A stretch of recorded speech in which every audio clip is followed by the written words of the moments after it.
So you drop all the big cash on the MPC Key 61 or a little less cash on the instrument bundle and get yourself about 6,000 new presets, and then discover that the MPC only allows you to do 8 instruments at a time.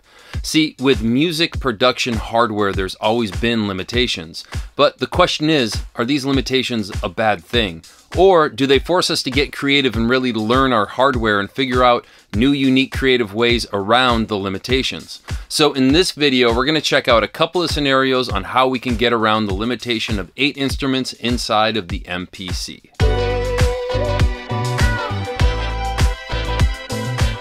In this first situation, we're going to use a method called sample cycling. Now, you can use this on any sort of instrument you want, but in this scenario, we're going to use it on, say, a chord progression or a layer of that chord progression, something that stays constant throughout the entire track, so we can free up that instrument slot to use it on something that has more modulation and movement throughout the rest of the track.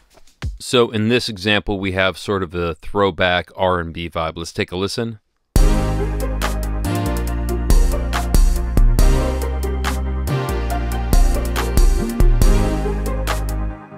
Then let's check out each individual track. We start with the drum synth here on channel 1. Then we brought in some strings.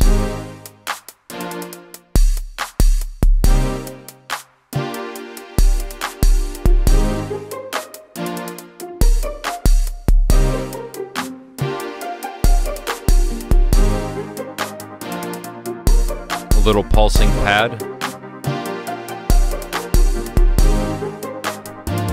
Then a bass line.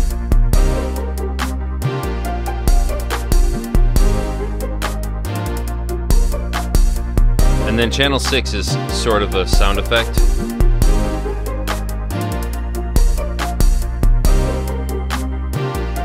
A 9-line guitar.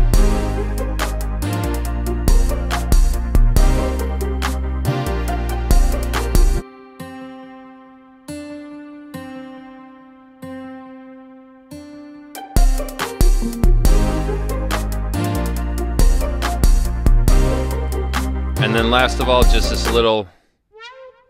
little sound effect that just comes in here.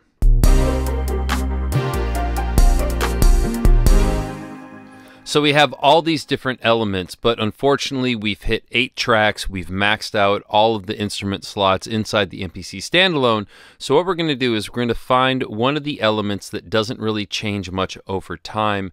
We're going to bounce that down and do what's called sample cycling. So here we are back on track number 2, which is just our strings, and all they're doing is playing chords throughout the entire song.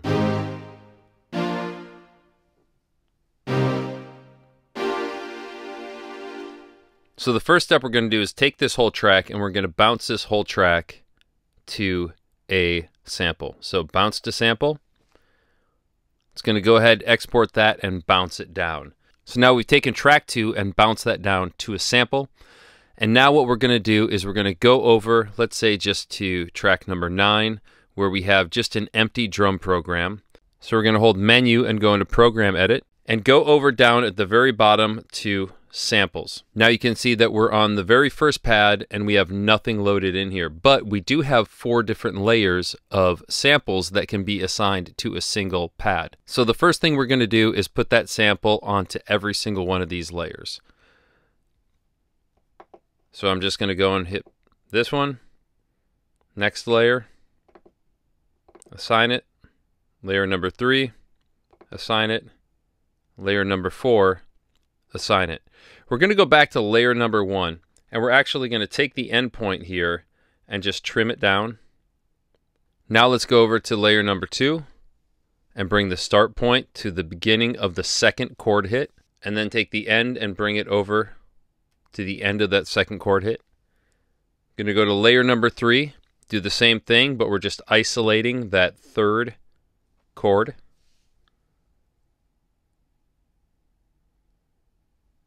And then layer number 4, we're just going to take the start, bring it all the way over.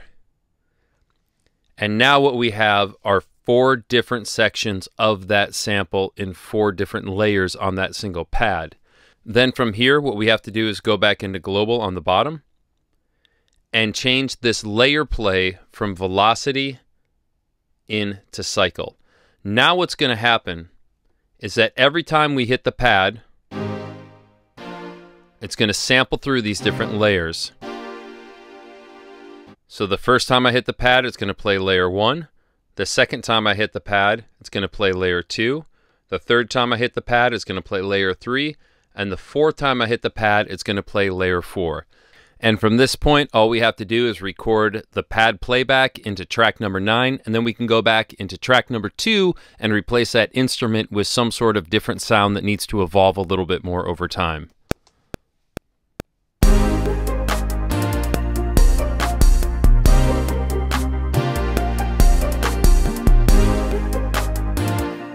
So that was sample cycling, and I use that constantly when it comes down to chords and then layers of chords such as pads and things like that. Something that isn't evolving over time and doesn't need a lot of movement. So again, we just take that entire track, bounce it down into a sample, then go to an open pad in a drum kit, load it to all 4 layers and adjust the in and the out point so we're isolating each one of those 4 chords, and we can simply strike through the pad and then go back and replace that instrument with something that needs a little bit more movement. Now, you don't need to just do this only on melodic elements like the chord progression. You can do this on drums. The link up here has a really cool example of how you can use that on hi-hats, where each layer has a hi-hat that's slightly different. So while you're holding note repeat to do hi-hats, it sounds a little bit more organic and natural than just a standard repeating hi-hat that's the same every single 4 times. Now for this next segment, we're going to completely switch genres and go into a little bit of hard techno. A lot of modern hard techno, the main foundation of the track is a melodic groove, and that's usually made up of different bass one-shots or different melodic one-shots and maybe a drone underneath. But if you were to have an individual instrument track allocated just to shoot off a couple of one-shots, you're gonna run out of those 8 tracks really quickly. So in this example, what we're gonna do is take a bunch of individual instrument tracks, bounce the one-shots down to samples, and then create a new drum kit where we can actually play out those one-shots and clear out all those instrument tracks and leave them open for something that needs more movement, like the bass line or a lead synth, where the filters are gonna be opened up and modulating quite a bit. So what we're going to do is start grabbing some melodic stabs, plucks, these elements that are going to create our melodic groove. We're going to take them, bounce them down to audio samples, put them back into the drum kit, and then start sequencing out our melodic groove. So first thing we found is this moving pad inside of Fabric XL. And let's grab a F minor chord.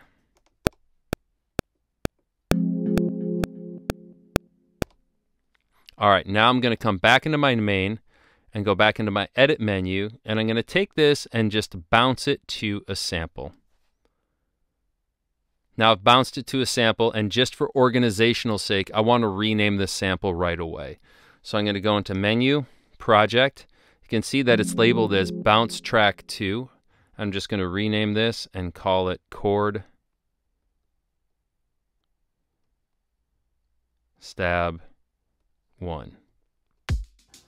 Then simply repeat the process until you have about 4 to 6 different one-shots that you can then program out a cool groove with. And now let's come in and assign these samples accordingly. So we can just go through one at a time here.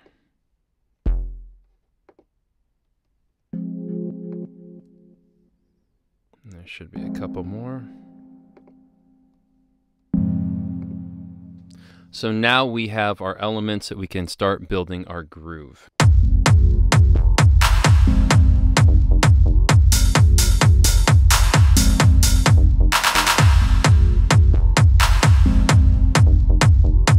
So that's how we'd make our melodic groove for something like a dark techno track. Now in this final example, what we're going to do is switch genres again and go into sort of a orchestral cinematic score. Now, in these kind of situations, we're going to have a lot of layers and layers of different instruments doing a lot of different things. And that's where the audio tracks inside the MPC really come in handy. Just like the instrument tracks, you do have a limit to 8 audio tracks. However, if you combine 8 instrument tracks and 8 audio tracks, you then have 16 layers and you can get some pretty complex cinematic scoring going on. So in this example, we have more of a cinematic score, and let's just take a quick listen to what we're going to be looking at here.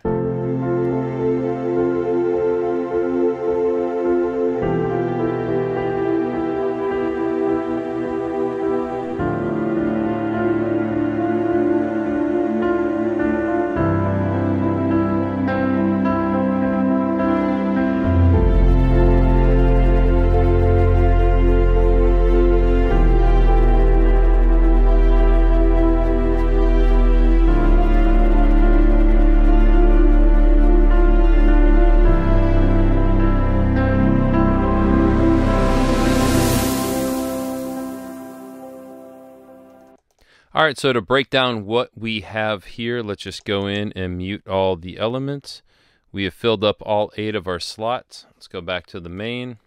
Here we start off with a piano. And then on channel 2, we just have this pad swell.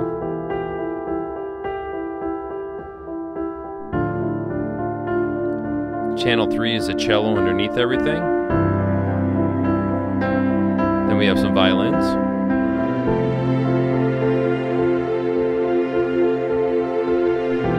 We have a choir.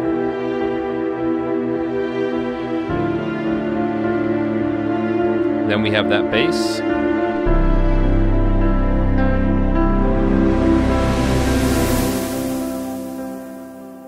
And last of all is just this floating flute that comes in halfway through. Let's just go back to that real quick here.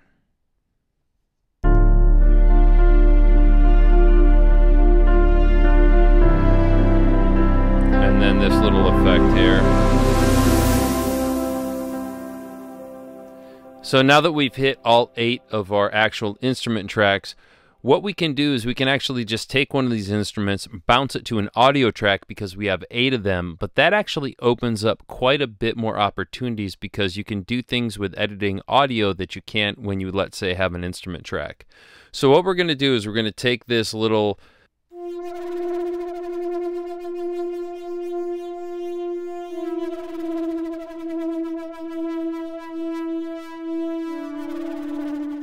So let's actually just take this, go into our edit menu here, bounce to audio track.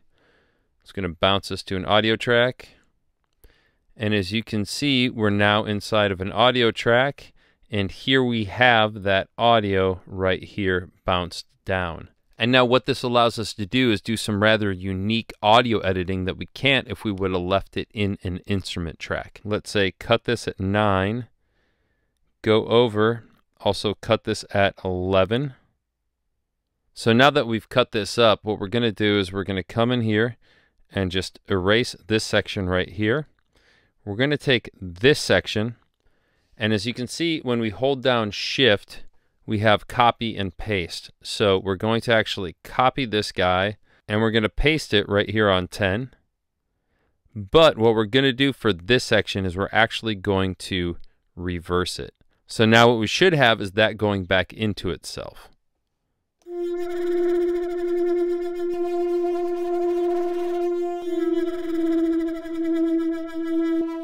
So after those couple of examples, the question still remains. Are limitations on hardware a bad thing or a good thing? Do they force us into creative limitations? Let me know in the comments below if you have some creative workarounds on the MPC that you use on a regular basis. Also, if you're new to the MPC, there's a link up here to another video to our masterclass series to help get you up and going and working and creating music faster. And if you want to support this channel, please click subscribe and turn on the notifications below. And on that note, thanks for your time. Thanks for your attention. Now go get creative and make something cool.